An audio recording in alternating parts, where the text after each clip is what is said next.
Torej, družinska pekarna Blanka deluje že 31 let, ravno ste v fazi širitve, velike prenove. Ja, večja produktivnost bo nekaj 100% na dnevni bazi. Pred nami so prazniki, to tudi pomeni večjo prodajo. Stojimo pred piškoti, koliko jih recimo nameravate speči v prihajajočih mesecih? Ja, spekli bomo več kot 10 vrst različnih piškotov, količinsko pa bo sigurno nekaj ton, no, zdaj letos.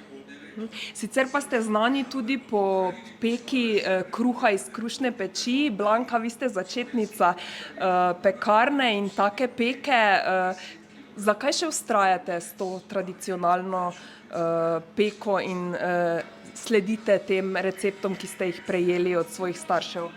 Ja, od vsega začetka mene to veseli in vidim, da tudi moja družina živi s tem in s tem se vsi nekako zadovoljujemo, da uspemo.